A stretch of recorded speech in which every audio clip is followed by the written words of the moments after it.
तो आगे का एजेंडा में विस्तार से खबरों का रुख करेंगे और इस वक्त एक बड़ी खबर आ रही है। ब्रेकिंग न्यूज, आईएएस पूजा खेड़कर से जुड़ा ये मामला और इसी से जुड़ी खबर ये है कि आईएएस पूजा खेड़कर की मां हिरासत में ले ली गई है। पुणे ग्रामीण पुलिस ने हिरासत में लिया है पूजा खेड़कर की मां मनोरमा खेड़कर को।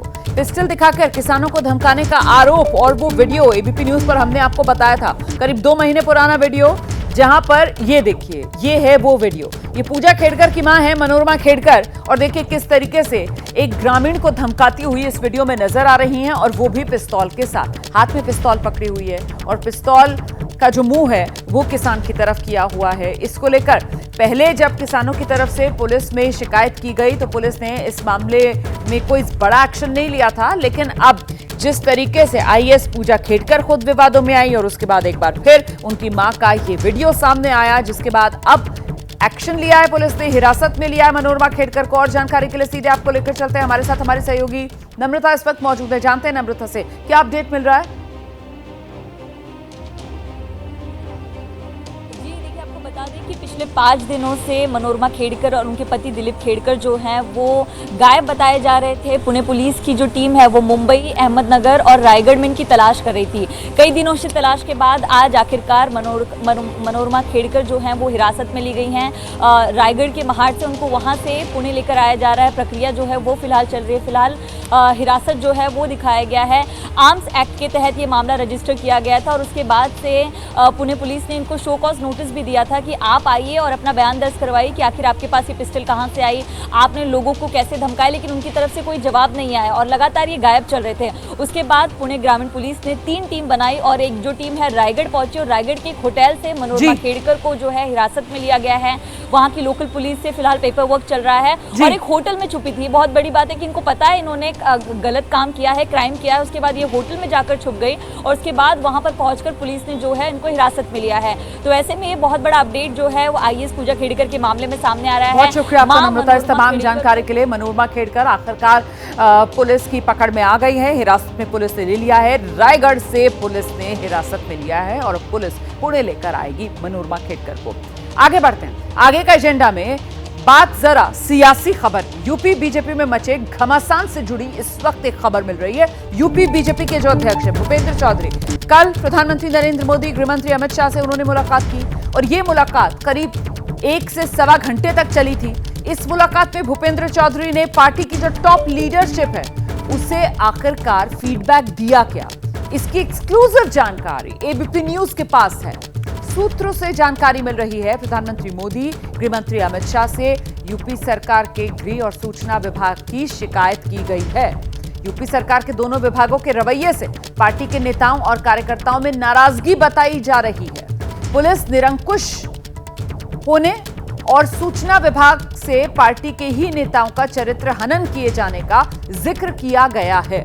आपको बता दें यूपी में गृह विभाग, सूचना विभाग दोनों मुख्यमंत्री योगी के पास हैं। ये इस वक्त की बड़ी खबर।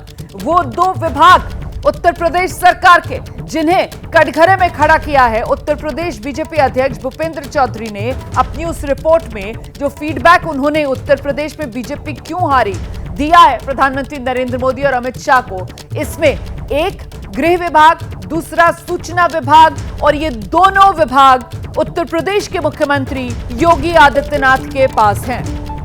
तो मामला और खुलकर सामने आता हुआ उत्तर प्रदेश बीजेपी में ये रार का और किस तरीके से यहां पर कहीं ना कहीं सूत्रों के हवाले से कटघरे में बीजेपी के खेमे की तरफ से यूपी में हार के लिए मुख्यमंत्री योगी आदित्यनाथ को खड़ा करने की एक कोशिश जो होती हुई नजर आ रही है यूपी बीजेपी के अध्यक्ष की। पीएम मोदी और अमित शाह से मुलाकात में और क्या क्या बातें हुई, इसकी डिटेल्स भी एबीपी न्यूज के पास है। सूत्रों के मुताबिक प्रधानमंत्री को बताया गया यूपी पर कड़े फैसले लिए जाने की जरूरत है। 2027 चुनाव के लिए यूपी सरकार की कार्यशैली में आमूलचूल बदलाव की जरूरत बताई गई है और यह भी बताया गया यूपी में लोकसभा चुनाव के दौरान बीजेपी समर्थकों के नाम मतदाता सूची से काट दिए गए। संविधान पर विपक्ष के फैलाए भ्रम का चुनाव में असर हुआ। जातीय गोलबंदी से यूपी में बीजेपी को नुकसान हुआ। तो यूपी पर कड़े फैसले की जरूरत बताई गई है इस रिपोर्ट में। 27 चुनाव के लिए कार्यशैली बदलनी होगी कहा गया है इस रिपोर्ट में। और वो बदलाव जो है वो अमूलचूल बदलाव की पैरवी इस रिपोर्ट में की गई है। हम सीधे आपको लेकर चलते हैं, हमारे साथ हमारे सहयोगी अभिषेक उपाध्याय इस वक्त मौजूद हैं। मतलब अभिषेक, बस नाम ही नहीं है, बाकी तो पूरी तरीके से कटघरे में योगी आदित्यनाथ को कर दिया गया है, अगर सूत्रों के हवाले से जो खबर सामने आ रही है इसको सही माना जाए तो।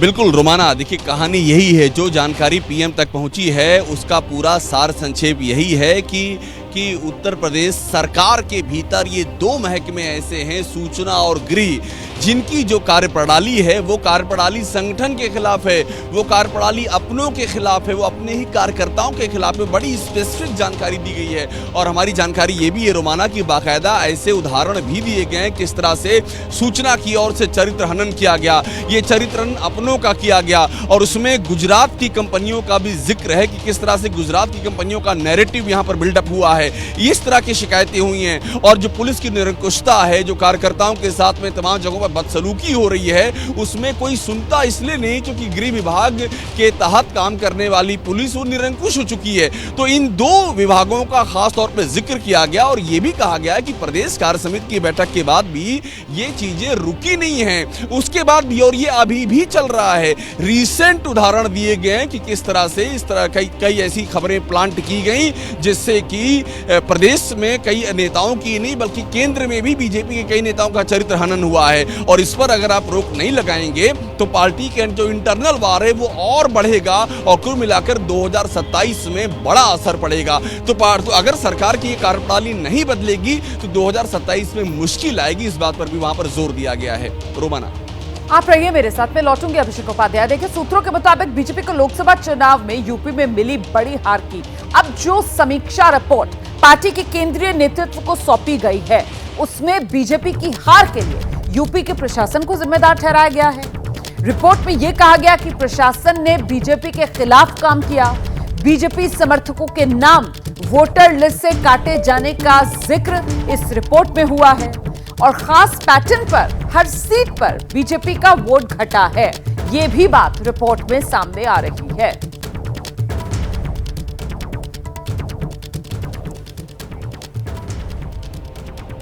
सीधे आपको लेकर चलते हैं, हमारे साथ हमारे सहयोगी संजय त्रिपाठी इस वक्त मौजूद हैं और जरा जानते हैं संजय त्रिपाठी से कि ये जिस तरीके से रिपोर्ट में बातें सामने आ रही हैं जिसमें कहीं ना कहीं प्रशासन को ही जिम्मेदार ठहरा दिया गया है, तो इसके जरिए भी तो कटघरे में योगी आदित्यनाथ को ही खड़ा किया जा रहा है ना, क्योंकि कहीं ना कहीं मुखिया सरकार के योगी आदित्यनाथ, तो सरकार के सूत्र इस पर क्या कह रहे हैं?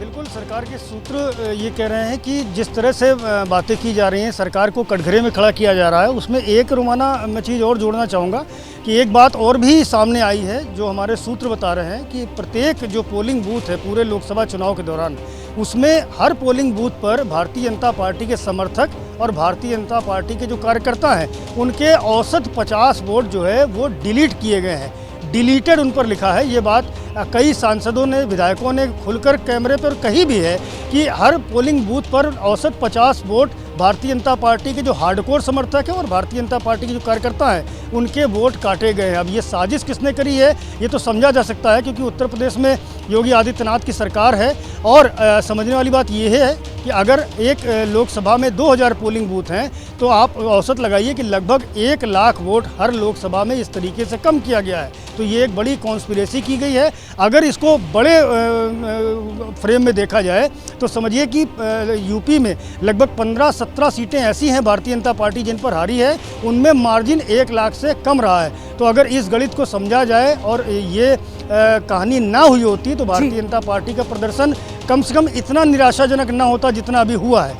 तो बहरहाल इस तरह से तमाम बातों को लेकर के टीका टिप्पणी हो रही है, आरोप प्रत्यारोप का दौर चल रहा है। और अभी जब प्रदेश कार्य समिति हुई थी तो प्रदेश के डिप्टी सीएम केशव प्रसाद ने 2 लाइनें भी कही थी, वो मैं आपको बताना चाहता हूँ। उन्होंने कहा था कि पेड़ के कटने का किस्सा ना होता अगर कुल्हाड़ी में लकड़ी का हिस्सा ना होता।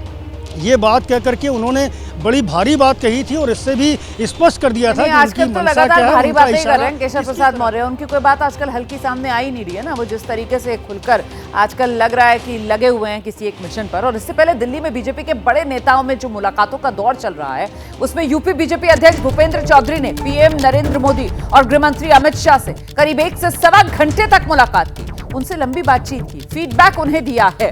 इससे पहले भूपेंद्र चौधरी पार्टी अध्यक्ष जेपी नड्डा से भी मिले थे। तो ये जो मुलाकात का दौर चल रहा है, इसको लेकर आइए जरा बड़ी स्क्रीन पर दिखाते हैं दर्शकों को कौन कहां किससे मिला है।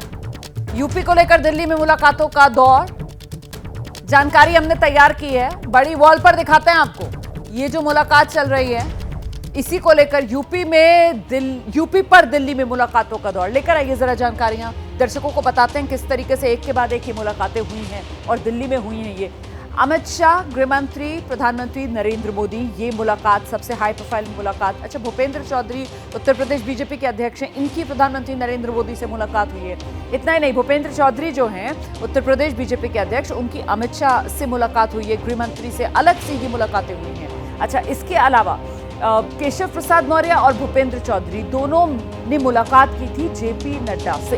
तो कुल मिलाकर ये वो मुलाकातों का दौर है जो दिल्ली में देखने के लिए मिला है। हम सीधे आपको लेकर चलते हैं, हमारे साथ हमारे सहयोगी नीरज पांडे इस वक्त मौजूद है और जरा जानते हैं नीरज पांडे से कि अब सबसे बड़ा सवाल तो यही है कि ये यूपी बीजेपी का संग्राम एक तरीके से खुलकर सामने आ रहा है अब तो, और ऐसे में अब इसका अंजाम क्या होगा? पार्टी के सूत्र क्या जानकारी दे रहे हैं? क्या वो बड़ा बदलाव, क्या वो अमूलचूल बदलाव 27 चुनाव से पहले जिसकी पैरवी एक तरीके से इस फीडबैक रिपोर्ट में की गई? देखिए रोमाना, अब क्या बदलाव होगा इस पर तो कहना भी जल्दबाजी होगा, लेकिन इतना तय है कि भारतीय जनता पार्टी में जब भी किसी राज्य में कोई इस तरह की परिस्थिति पैदा होती है तो केंद्रीय नेतृत्व उसका मोर्चा संभाल लेता है और केंद्रीय नेतृत्व उस पर फीडबैक लेना शुरू करता है, उस पर बातचीत शुरू करता है और खोजने की कोशिश करता है कि कमियां कहां रही हैं। अब चूंकि प्रदेश अध्यक्ष हैं भूपेंद्र चौधरी और केशव मौर्य डिप्टी सीएम है और दोनों ही बहुत ही सीनियर लीडर हैं। केशव मौर्य खुद प्रदेश अध्यक्ष रह चुके हैं। ऐसे में केंद्रीय नेतृत्व का ये जिम्मा हो जाता है कि उनसे बुलाकर उनका फीडबैक लिया जाए और उस फीडबैक के आधार पर चीज़ों को ठीक किया जाए। उत्तर प्रदेश के हालात वैसे ही हैं कि अभी उनको एक गार्जियन की जरूरत है और गार्जियन के रूप में भारतीय जनता पार्टी के जो सीनियर लीडर्स हैं, चाहे वो भाजपा के राष्ट्रीय अध्यक्ष हो या प्रधानमंत्री नरेंद्र मोदी हो, उन्होंने अपनी भूमिका शुरू कर दी है। अभी ये फीडबैक लिया जा रहा है। अभी देखना होगा कि आने वाले समय में, यानी कि आज से कल में, योगी आदित्यनाथ को भी दिल्ली बुलाया जाएगा। उनसे भी ये जानकारी ली जाएगी, भाई आप बताइए कि आपका क्या कहना है, क्योंकि प्रदेश अध्यक्ष ने तो कह दिया है कि प्रशासन और सरकार की गलत नीतियों और गलत कामों की वजह से हम चुनाव हारे। केशव मौर्य ने तो समझा दिया कि कार्यकर्ताओं का मोरल जो है गिरा हुआ है और वो इसलिए गिरा हुआ है क्योंकि प्रशासन हमारे नेताओं को नेता मानता ही नहीं, इस वजह से गिरा हुआ है। तो अब आप बताइए कि आपका क्या फीडबैक है। तो भाजपा के सीनियर लीडर्स अब आने वाले समय में योगी आदित्यनाथ और ब्रजेश पाठक दोनों से भी इस बारे में राय मशवरा करेंगे। इसके अलावा भी कई और स्टेक होल्डर हैं, उनसे भी राय मशवरा किया जाएगा और उसके बाद किसी कंक्लूजन में निकला जाएगा। लेकिन मैं ऐसा मानता हूं कि बहुत बड़े बदलाव की आशा ना की जाए, क्योंकि भारतीय जनता पार्टी बदलाव से ज्यादा व्यवस्था बदलने, यानी काम के तरीके को बदलने में विश्वास रखती है और भारतीय जनता पार्टी का प्रयास यही होगा, क्योंकि योगी आदित्यनाथ को खुद उन्होंने तैयार किया है, एक बड़े लीडर के रूप में तैयार किया है और इतनी जल्दी उनका कत्ल नहीं करेंगे, उनको मारने की कोशिश नहीं करेंगे, बल्कि कोशिश ये होगी कि यदि कहीं काम और कहीं व्यवस्था में गड़बड़ है, उस व्यवस्था को ठीक करेंगे। ये भारतीय जनता पार्टी का नेचर है। लेकिन अगर कोई बड़ा बदलाव हो जाए तो उसमें संयोक्ति नहीं है। जी रहिए मेरे साथ, अभिषेक उपाध्याय भी हमें नजर आ रहे हैं। अब अभिषेक, कोई बड़ा बदलाव नहीं किया जाएगा। नीरज पांडे ये एक आंकलन सामने लेकर आए हैं कि साहब इस तरीके से जो सियासी पारी चल रही है योगी आदित्यनाथ की, उस पर विराम लगाना कहीं ना कहीं भारी पड़ेगा और एक बड़ी गलती हो सकती है बीजेपी के। अभिषेक, बिल्कुल, देखिए नीरज पांडे जो कह रहे हैं वो सत्य के काफ़ी करीब है और योगी आदित्यनाथ का जो कद है वो बहुत बड़ा है, इसमें दो राय नहीं है। उनकी लोकप्रियता बहुत ही ज़्यादा है, इसमें भी दो राय नहीं है। ये बात अलग है कि संगठन और कार्यकर्ताओं और विधायकों के बीच में उनकी लोकप्रियता का पैमाना वो नहीं है जो कि आम जनता के बीच में, ये भी एक फैक्ट है। तो रास्ता वही निकाला जाएगा जो हमारे सोर्सेज बता रहे हैं रोमाना, कि कुछ ऐसे विभाग जिनसे की समस्या हो रही है। अभी वो विभाग कौन से होंगे मैं अभी कह नहीं सकता हूँ, हूं, लेकिन रिशफलिंग पर विचार यही हो रहा है। जैसे कि गृह और सूचना, इन दोनों का जिक्र किया गया कि सूचना विभाग से बाकायदा टारगेट किलिंग हो रही है और अपने ही नेताओं की, और उसमें कोई नहीं बच रहा है। लखनऊ से लेकर दिल्ली और गुजरात तक जिनको ऐसा लगता है कि वो योगी आदित्यनाथ के कहीं से बीच में आते हैं, तो उनको सूचना विभाग से ये आरोप लगाए गए, मैं आरोपों की बात कर रहा हूं, कि वो यहीं से नैरेटिव बिल्डअप कर दिया जाता है। गृह में पुलिस ने बहुत परेशान कर रखा है। तो नीरज की बात काफी हद तक सही है कि योगी आदित्यनाथ को कोई टच नहीं करेगा आज के हालातों में, लेकिन हाँ, सरकार के भीतर एक आमूल-चूल बदलाव करने की कोशिश जरूर की जाएगी। बिल्कुल, और वो इसी तरीके से होगी कि कुछ विभाग और उसके अंदर रीशफलिंग, और इससे किसी तरीके से जो कद कहा जाता है ना, सियासी कद, उसको थोड़ा छोटा बड़ा करने की कोशिश, ताकि 27 चुनाव को लेकर बीजेपी अपना घर दुरुस्त कर पाए। बहुत शुक्रिया आपका अभिषेक उपाध्याय, संजय त्रिपाठी, नीरज पांडे, इस तमाम जानकारी के लिए। आगे का एजेंडा देख रहे हैं आप। इस वक्त बड़ी खबर आपको बता दूं, आईएएस पूजा खेडकर की मां मनोरमा खेडकर गिरफ्तार कर ली गई। अब से कुछ देर पहले हमने आपको जानकारी दी थी, पुलिस उन तक पहुंच गई है, हिरासत में ले लिया है मनोरमा खेडकर को, और अब बड़ी खबर यह कि मनोरमा खेडकर को गिरफ्तार कर लिया गया है। पुणे ग्रामीण पुलिस ने गिरफ्तार किया है मनोरमा खेडकर को, पिस्टल दिखाकर किसानों को धमकाने के मामले में ये एक्शन मनोरमा खेडकर पर हुआ है। पुलिस तलाश कर रही थी, मनोरमा खेडकर पुलिस को मिल नहीं रही थी। आखिरकार रायगढ़ में पुलिस ने मनोरमा खेडकर को ट्रेस किया। रायगढ़ के एक होटल में मनोरमा खेडकर ठहरी हुई थी, वहीं पर पुलिस ने पहले हिरासत में लिया मनोरमा खेडकर को, और अब बड़ी खबर ये, मनोरमा खेडकर को गिरफ्तार कर लिया गया। रायगढ़ से पुलिस पुणे लेकर आ रही है मनोरमा खेडकर को। कांवड़ यात्रा शुरू होने वाली है, और उससे पहले उत्तर प्रदेश में एक नया विवाद खड़ा हो गया है। दरअसल मुजफ्फरनगर प्रशासन ने कांवड़ रूट पर उन दुकानों और ढाबों पर कर्मचारियों का नाम लिखने का आदेश जारी किया है जिन्हें मुसलमान चलाते हैं। साधु संतों ने कांवड़ियों की पवित्रता बनाए रखने के लिए यह मांग की थी, जिसके बाद प्रशासन ने फरमान जारी किया। इससे पहले भी राज्य मंत्री कपिल देव अग्रवाल ने प्रशासनिक अधिकारियों को होटल ढाबों पर मुस्लिम संचालकों के नाम लिखने के निर्देश दिए। अब इसको लेकर सियासत शुरू हो गई है।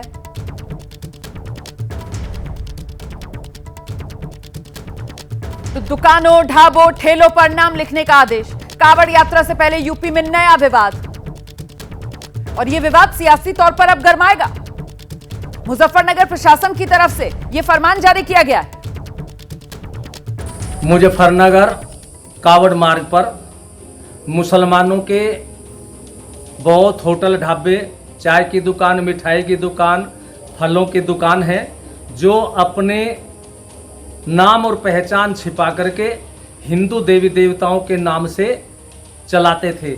हमने कहा कि हमारी यही समस्या है कि कोई भी मुसलमान अपनी पहचान छिपाकर, अपने नाम को छिपा करके हिंदू देवी देवताओं के नाम से अपनी कोई भी दुकान न चलाएं।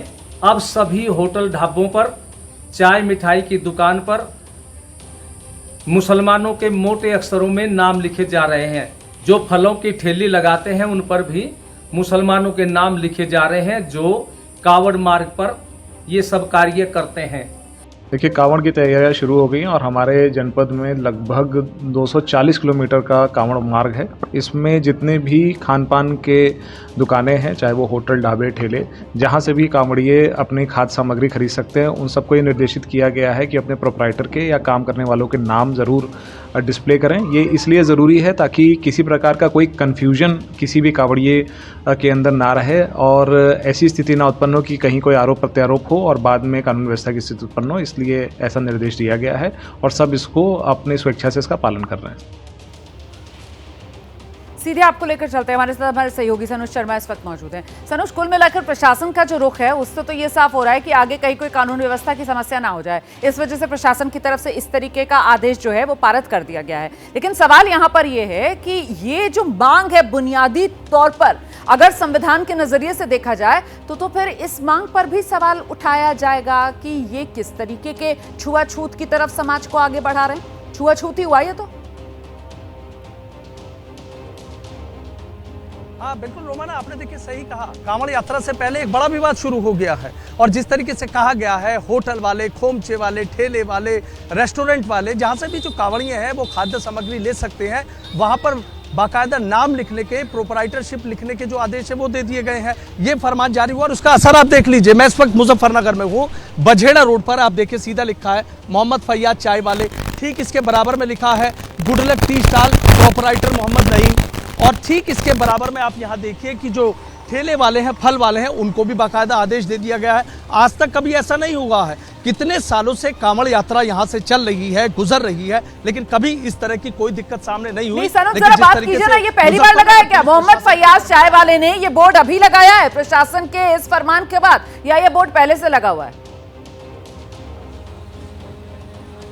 नहीं, ये बोर्ड अभी लगाया, मेरी उनसे बात हुई थी, उन्हीं से बात कर लेता हूँ। फैयाज भाई कब लगाया? ये 4 रोज पहले लगाया। अच्छा, 4 रोज पहले। जी। कौन कह गया था? प्रशासन कह गया था। क्या कहा था आपसे? ये कहा था कि नाम लिखो, मोहम्मद भी लिखो, और जिसे रुकना है वो रुकेगा, जिसे जाना है वो जाएगा। अच्छा, कब से चाय की दुकान? 27 साल हो गए। 27 साल? जी। कांवड़िए रुकते हैं आप? बराबर रुकते हैं और सेवा करते हैं हम लोग। अच्छा, आप सेवा करते हैं? जी। लेकिन जिस तरीके से ये फरमान आया है, क्या लग रहा है आपको? नहीं, अच्छी बात है, ये फरमान जो है नाम होना चाहिए, ये गलत नहीं है। हाँ। और इसके पीछे की बात है? नहीं, कोई वजह नहीं लगती। लेकिन जैसे आपने बोर्ड लगा दिया, इसको लगता है कि वे रुकेंगे कांवड़िए या नहीं? हाँ, वो हमें तो मानना है कि रुकेंगे, ऐसा नहीं। अच्छा, बस ये बोर्ड लगा दिया? हाँ। और भी सब लोगों से कह दिया, देखना तमाम दुकानों पर? हाँ, सब दुकानों पर बोर्ड लगवा दिए टोटली। पुलिस वाले आते हैं, देखते हैं कि लगाए? हाँ, आए थे, बराबर इसी तरह रुके और देख कर गए कि सही है, ठीक है। अच्छा, कभी पहले बोर्ड लगे इस तरह? नहीं, पहले बोर्ड नहीं लगे। पहले कोई? हाँ, पहले कभी बोर्ड नहीं। तो कांवड़िए यहाँ के रुकते हैं? रुकते हैं, बराबर रुकते हैं, चाय पानी पीते हैं, आराम करते हैं, पानी भी पीते हैं, सब काम करते हैं। अच्छा, कांवड़िए रुकते भी हैं, आराम भी करते हैं, पानी भी पीते हैं। कुछ और हैं, देखिए ठेले वाले हैं, इनसे भी बात कर लेता हूँ। चाचा, क्या कहा गया आपको? आपको एक आगे बोर्ड लगा लीजिएगा, नाम लिख के अपना, केला बेचना है तो। और जो रोड पे केला बेचोगे तो आप नाम लिखाएंगे, बोर्ड लगाएंगे। कौन कह के गया? पुलिस वाले। और क्या कहा था कि अगर नहीं लगाएंगे? नहीं लगाएंगे तो नहीं बेचेंगे। अच्छा, अगर नहीं लगाएंगे बोर्ड तो? जी, केला नहीं बेचेंगे। क्या लग रहा है इसके पीछे की सोच? क्या बताए, हम क्या बताएं सर, क्या लगता है? पहले कभी नहीं ऐसा हुआ। केले तो हम फेरी पे बेचते, टिल्ले पे बेचते, टिल्ले पे, क्या दिक्कत है? ठीक है सर, मैं लौटूंगी आपके पास। कुछ लोग कंफ्यूज हैं, उन्हें समझ नहीं पा रहे हैं कि आखिरकार ऐसा क्यों हुआ है। प्रशासन की तरफ से मांग इसलिए मान ली गई है, प्रशासन को लग रहा है कि सबसे आसान तरीका कानून व्यवस्था ना बिगड़े उसको बनाए रखने का यही है कि कह दिया जाए कि आप जो है वो अपना नाम जो है वो डिस्प्ले कीजिए। इस बीच कांवड़ यात्रा पर मुजफ्फरनगर प्रशासन के आदेश पर सियासी बयानबाजी शुरू हो गई है। अखिलेश यादव का बयान आया, ऐसे आदेश सामाजिक अपराध हैं, ये सामाजिक सौहार्द बिगाड़ने की साजिश है, कोर्ट खुद संज्ञान लेकर कार्रवाई तय करे, ये अखिलेश यादव की तरफ से कहा जा रहा है। कांवड़ यात्रा वाले आदेश पर अखिलेश यादव बोले, ऐसे आदेश सामाजिक अपराध। और प्रतिक्रिया जो है वो AIMIM अध्यक्ष असदुद्दीन ओवैसी की भी सामने आई है। दुकानों, ढाबों, ठेलों पर नाम लिखने के मामले में सियासत तेज हो गई है। AIMIM के अध्यक्ष असदुद्दीन ओवैसी यूपी पुलिस पर हमला बोल रहे हैं। उन्होंने सोशल मीडिया पर पोस्ट किया, उत्तर प्रदेश पुलिस के आदेश के अनुसार अब हर खाने वाली दुकान, ठेले के मालिक को अपना नाम बोर्ड पर लगाना होगा ताकि कोई कावड़िया गलती से मुसलमान की दुकान से कुछ खरीद ना ले। इसे दक्षिण अफ्रीका में पार्थेज कहा जाता है। हिटलर की जर्मनी में इसका नाम जो था वो जूडन बॉयकॉट था। तो ये असदुद्दीन ओवैसी की तरफ से प्रतिक्रिया सामने आई है। देखिए, ये तो सवाल यकीनन उठाया जाएगा यहां पर कि आखिरकार इस तरीके का आदेश प्रशासन की तरफ से जो दे दिया गया है, प्रशासन भले ही कहे कि साहब कानून व्यवस्था बनी रहेगी इसलिए ये आदेश दिया गया है, लेकिन कहीं ना कहीं ये आदेश, इसको लेकर सवाल पूछा जाएगा कि कहीं ऐसा तो नहीं कि इससे आप धार्मिक छुआछूत उसको बढ़ावा देने का काम करेंगे। क्या ये आदेश धार्मिक छुआछूत को बढ़ावा देने का काम करेगा?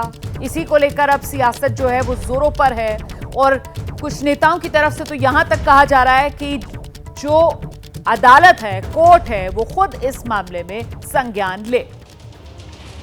उत्तर प्रदेश से अब बिहार का रुख करेंगे। नीट मामले में सीबीआई का बड़ा एक्शन देखने के लिए मिला है। पटना एम्स के 4 डॉक्टर्स हिरासत में लिए गए हैं। चारों डॉक्टर से पूछताछ चल रही है। सूत्रों के हवाले से खबर मिल रही है, डॉक्टर्स के कमरे सील कर दिए गए हैं। चारों डॉक्टर के मोबाइल, लैपटॉप जब्त किए गए हैं। सीबीआई को शक है परीक्षा माफियाओं ने इन चारों डॉक्टर से पेपर सॉल्व करवाया और उसके बाद अभ्यर्थियों को रटने के लिए दिया। तो पटना एम्स, जहां से ये 4 डॉक्टर्स हिरासत में लिए गए हैं, सूत्रों के हवाले से ये बड़ी खबर। चारों डॉक्टर से पूछताछ चल रही है, इनके रूम सील कर दिए गए हैं। चारों डॉक्टर्स के मोबाइल, लैपटॉप भी जब्त किए गए हैं। सीधे आपको लेकर चलते हैं, हमारे साथ हमारे सहयोगी शशांक इस वक्त मौजूद है। जरा जानते हैं शशांक से, ये पटना एम्स वाले 4 डॉक्टर्स जिनको लेकर सूत्रों के हवाले से खबर आ रही है, अभी तक उसमें अपडेट क्या है शशांक? देखिए, बुधवार देर रात सीबीआई की टीम इन चारों को हिरासत में ली है और पूछताछ जारी है। इसमें 3 थर्ड ईयर के स्टूडेंट्स हैं और 1 सेकेंड ईयर का स्टूडेंट है। सीबीआई को शक है कि परीक्षा माफियाओं ने इन लोगों से पेपर सॉल्व करवाया और उसके बाद इसको अभ्यर्थियों को रटने के लिए दिया गया। तो पूछताछ जारी है और इनके जरिए अब जो मास्टरमाइंड कहा जा रहा है कि संजीव मुखिया है, उस तक पहुंचने की कोशिश में सीबीआई की टीम है। और एक जानकारी ये भी निकल के सामने आ रही है सोर्सेस से कि कुल ऐसे 10 स्टूडेंट्स हैं जिन लोगों ने पेपर सॉल्व किया है, जिसमें बिहार के 5 बताए जा रहे हैं और 5 रांची के बताए जा रहे हैं। तो रांची में कौन वो स्टूडेंट्स हैं, उनकी भी तलाश जो है सीबीआई की टीम इस पूरे मामले में कर रही है। इसका पूरा जो स्टेप है मैं आपको बता दूं कि सीबीआई को शक है कि हजारीबाग से पेपर लीक हुआ, वो संजीव मुखिया तक पहुंचा। संजीव मुखिया ने इसको अपने गुर के चिंटू के मोबाइल पर भिजवाया। उसके बाद चिंटू और रॉकी ने इसको एमबीबीएस स्टूडेंट से सॉल्व करवाया और उसके बाद अभ्यर्थियों को रटने को दिया गया। तो इसी लीड पर जो है सीबीआई की टीम काम कर रही है। और इस बीच अगली बड़ी खबर आपको बता देते हैं हम। हमारे साथ हमारे सहयोगी अंकित गुप्ता भी इस वक्त मौजूद हैं। बड़ी जानकारी क्या आ रही है, ब्रेकिंग न्यूज लगाइए। सुप्रीम कोर्ट को लेकर क्या बड़ी खबर सामने आ रही है? नीट से जुड़ी याचिकाओं पर आज सुनवाई है, ये इस वक्त की बड़ी खबर आपको बता देते हैं। सुप्रीम कोर्ट याचिकाओं पर सुनवाई करेगा। करीब 40 याचिकाओं पर सुनवाई होगी। 18 जुलाई की आज तारीख है जब इस मामले में सुनवाई की अगली तारीख कोर्ट की तरफ से तय की गई थी। एनटीए की याचिकाओं पर भी सुनवाई होगी। एनटीए ने केस ट्रांसफर करने की भी मांग की है। और ऐसे में सीधे आपको लेकर चलते हैं, हमारे साथ हमारे सहयोगी अंकित गुप्ता इस वक्त मौजूद है। जानते हैं अंकित गुप्ता से कब तक मामला सुनवाई के लिए आ जाएगा अंकित। और वही सबसे बड़ा सवाल, नीट परीक्षा रद्द हो या ना हो, इसी को लेकर आज कोई फैसला संभव है क्या? रोमाना, उसी बात की उम्मीद की जा रही है कि आज सुप्रीम कोर्ट अपनी जो है तस्वीर स्थिति साफ कर सकता है कि उसका क्या मत है। लेकिन सबसे पहले जो आपका सवाल था कि सुनवाई कब हो सकती है, उम्मीद की जा रही है कि 11:15 से 11:30 बजे के आसपास मामले की सुनवाई सुप्रीम कोर्ट में शुरू हो सकती है। और आज का दिन महत्वपूर्ण क्यों है? महत्वपूर्ण यह है इस वजह से है क्योंकि पिछली सुनवाई पर जो सुनवाई नहीं हो सकी थी, सुनवाई टल गई थी। और पिछली सुनवाई से पहले एनटीए हो, केंद्र सरकार हो और सीबीआई, तीनों ने, एनटीए और केंद्र सरकार ने अपना हलफनामा दायर किया। तो सीबीआई ने जांच की स्टेटस रिपोर्ट सुप्रीम कोर्ट के सामने सील्ड कवर में पेश की थी। तो आज वो हलफनामे भी देखे जाएंगे, वो रिपोर्ट भी देखी जाएगी और उसके आधार पर सुप्रीम कोर्ट तय कर सकती है कि क्या जो लगातार रीनीट की मांग की जा रही है उसको स्वीकार किया जा सकता है या नहीं। क्योंकि सुप्रीम कोर्ट ने इससे पहले जब सुनवाई हुई थी एक बात महत्वपूर्ण कही थी, वो ये कही थी कि सुप्रीम कोर्ट के सामने महत्वपूर्ण यह है कि ये देखना कि क्या वाकई में बड़े पैमाने पर कहीं पर पेपर लीक हुआ है या गड़बड़ी हुई है। अगर बड़े पैमाने पर नहीं हुई तो रीनीट का सवाल नहीं उठता, लेकिन अगर ये पाया जाता है कि बड़े पैमाने पर गड़बड़ी हुई है तो रीनीट का जो है विकल्प खुल जाता है। तो ऐसे में ये तमाम पहलू आज रहेंगे सुप्रीम कोर्ट में सुनवाई के दौरान। देखना होगा कि आज क्या कोई बड़ा फैसला सुप्रीम कोर्ट की तरफ से आता है। 24 लाख छात्रों का भविष्य जो है एक तरीके से अधर में फिलहाल लटका हुआ इस मामले में नजर आ रहा है। और अब अगली खबर, ओडिशा के पुरी के भगवान जगन्नाथ मंदिर रत्न भंडार का ताला आज फिर से खोला गया। इस दौरान भक्तों का प्रवेश बंद कर दिया गया, जिसके बाद अब वीडियोग्राफी के साथ शुभ मुहूर्त में खजाने की शिफ्टिंग होगी। शुभ मुहूर्त दोपहर 12:15 बजे तक रहेगा। भगवान का यह खजाना मरम्मत के लिए 46 साल बाद 14 जुलाई को खोला गया था। सीधे रुक करते हैं, हमारे साथ हमारे सहयोगी श्रीनिवास इस वक्त मौजूद हैं। श्रीनिवास, क्या जानकारी मिल रही है, कितने लोग भीतर जाएंगे और ये मरम्मत का जो काम है जिसकी वजह से ये खजाना खुला है, ये कब तक चलने वाला है? रोमाना, देखिए, एक शुभ मुहूर्त तय किया गया था। दिन के 9:51 से लेके दिन के 12:15 बजे का वक्त तय किया गया था और ये बताया गया था कि इस तय वक्त के दौरान जो 11 सदस्यों की कमेटी है, जिसे भूतपूर्व न्यायाधीश विश्वनाथ रथ हेड कर रहे हैं, उनके साथ एएसआई की टीम है, उनके साथ यहाँ के जो गजपति महाराज हैं उनके प्रतिनिधि हैं और कुल मिला के 11 लोगों की एक टीम है जो ठीक 9:51 पर रत्न भंडार में प्रवेश कर चुकी है। हम आपको बताएं कि रविवार को जो रत्न भंडार का दरवाजा खोला गया था, तो पहले इसको ऐसे समझिए, जो यहाँ रत्न भंडार है इसके 2 हिस्से हैं, बाहरी भंडार और भीतरी भंडार। जो बाहरी भंडार है उसमें महाराज जगन्नाथ के उस तरह की चीजें रखी जाती हैं जो कि या तो प्रतिदिन इस्तेमाल में आती हैं या किसी विशेष मुहूर्त पर उसका इस्तेमाल किया जाता है। लेकिन जो भीतरी भंडार गृह है, ये वही भंडार गृह है जिसे सन 1978 के बाद नहीं खोला गया। और आप कह सकते हैं कि रत्न भंडार धीरे धीरे धीरे इस पे इतनी सियासत हुई कि उड़ीसा के विधानसभा चुनाव के वक्त ये एक बड़ा मुद्दा हुआ और प्रधानमंत्री मोदी ने भी इस बात के बारे में कई सभाओं में बात की। तो पहले आपको मैं दिखाता हूं कि अभी भी प्रभु जो हैं अपनी मौसी के यहाँ से लौटने के बाद जगन्नाथ मंदिर के बाहर ही हैं। उनको कल प्रवेश कराया जाएगा क्योंकि एक रिचुअल होता है अधरपना, वो कराने के बाद प्रभु को कल प्रवेश कराया जाएगा। लेकिन इस बीच रत्न भंडार के अंदर वो तमाम टीम जो है वो प्रवेश कर चुकी है। अब समझिए कि रत्न भंडार के अंदर कितना अकूत सोना चांदी है, इसके बारे में कलिंग यूनिवर्सिटी की बात कर रहा हूं, कोई श्रुति अनुश्रुति नहीं। कलिंग यूनिवर्सिटी की कुछ किताबें हैं जिसमें लिखा गया है कि अनंग भीमसेना नाम का एक राजा जो 14वीं शताब्दी के आसपास था, उसने 2.5 लाख मढ़ा यानी कि एक मढ़ा के बराबर 10 ग्राम सोना होता है, एक तोला, 1.25 लाख तोला उसने दान किया। इतना ही नहीं, मंदिर के दिग्विजय द्वार पे एक इंस्क्रिप्शन है, एक अभिलेख है जिसमें ये लिखा हुआ है कि गजपति राजाओं ने भारी मात्रा में यहाँ पे सोना चांदी हीरे और जवाहरात जो हैं वो दान किए थे। लेकिन चलिए अब आधिकारिक तौर पे आते हैं कि आधिकारिक तौर पे क्या हुआ था। जब 1978 में यहाँ पे गणना हुई थी तो मैं आपको बताऊं तकरीबन 2 महीने का वक्त लगा था गणना करने में। और उस वक्त जो गणना हुई थी तो ये बताया गया था कि तमाम जो सोने के स्वर्ण आभूषण थे वो तकरीबन 250 किलो के आसपास थे, हजारों किलो में चांदी के आभूषण थे, बर्तन थे और इसके अलावा तमाम तरह के हीरे जवाहरात मानिक के यहाँ मौजूद थे। लेकिन 1978 के बाद इस खजाने को नहीं खोला गया। और सबसे बड़ी बात है कि यहाँ पे जो मंदिर का एक उड़ीसा सरकार के द्वारा मंदिर के लिए एक जगन्नाथ मंदिर एक्ट बनाया गया है। उस एक्ट के अनुसार जो खजाने की चाबी है वो यहाँ के जिला प्रशासन यानी कि डीएम के पास होती है और डीएम उस चाबी को ट्रेजरी में रखवाता है।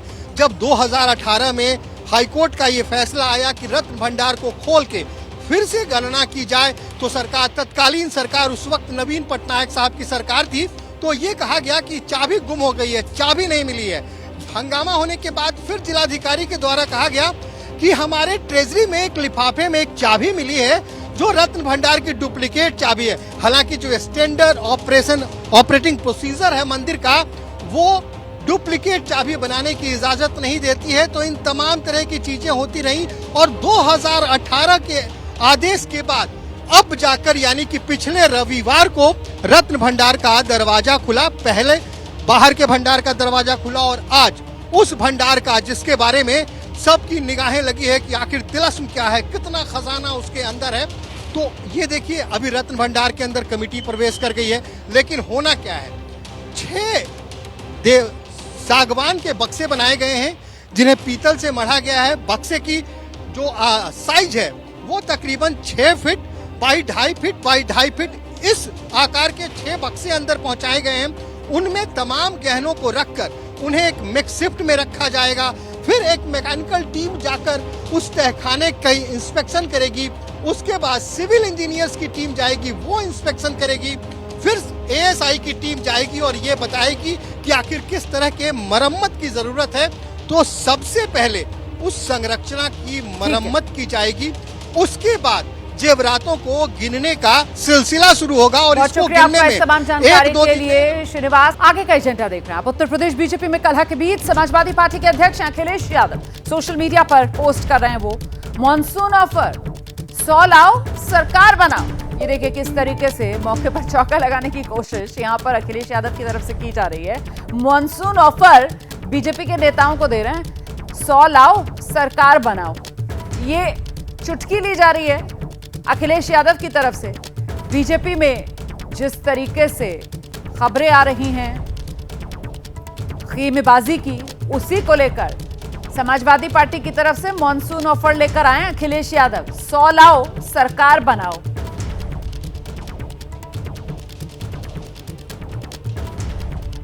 अखिलेश यादव जो हैं वो पहले भी इस तरीके की जो बातें हैं वो करते रहे हैं। अब इसको कितनी गंभीरता से लिया जाए ये तो देखने वाली बात होगी। फिलहाल एक बार फिर जब उत्तर प्रदेश बीजेपी में रार ये खबरें सामने आ रही हैं, उसी को लेकर अखिलेश यादव की तरफ से समाजवादी पार्टी का ये ऑफर सामने रख दिया गया है, मॉनसून ऑफर। कह रहे हैं 100 ले आओ, सरकार बनाओ। हम सीधे आपको लेकर चलते हैं, हमारे साथ हमारे सहयोगी अभिषेक उपाध्याय इस वक्त मौजूद हैं। अभिषेक, ये चुटकी अखिलेश यादव लेते हुए नजर आ रहे हैं, पहले भी वो इस तरीके के ऑफर कई बार दे चुके हैं और खुलकर केशव प्रसाद मौर्य को इस तरीके के ऑफर उनकी तरफ से दिए जा चुके हैं। अभिषेक। बिल्कुल रोमाना, ये वो पहले भी कह चुके हैं और ये बेसिकली ये जो उनका ऑफर है ये बताने की कोशिश है कि बीजेपी में कैसा घमासान छिड़ा हुआ है। और दूसरी बात ये भी है कि अगर बाय द वे अगर ये घमासान इस लेवल का है कि कुछ टूट होने की संभावना है, बाय द वे अगर ऐसा है तो उसके लिए भी अगर कोई विंडो बनता है तो उस विंडो की ओर वो इशारा कर रहे हैं। हालांकि पैरेलल में आपको ये बताऊं रोमाना, 2027 को लेकर समाजवादी पार्टी जम करके तैयारी करना उन्होंने शुरू कर दिया है, लेकिन बीजेपी के अंदर की जो सिर्फ फुटअव्वल है उसका जो एक पॉलिटिकल माइलेज होता है ये उसको लेने की भी कोशिश है। बहुत शुक्रिया आपका इस तमाम जानकारी के लिए अभिषेक उपाध्याय। तो अखिलेश यादव तो मॉनसून ऑफर लेकर आ गए हैं, सोशल मीडिया पर 100 लाओ सरकार बनाओ, ये वो ऑफर दे रहे हैं।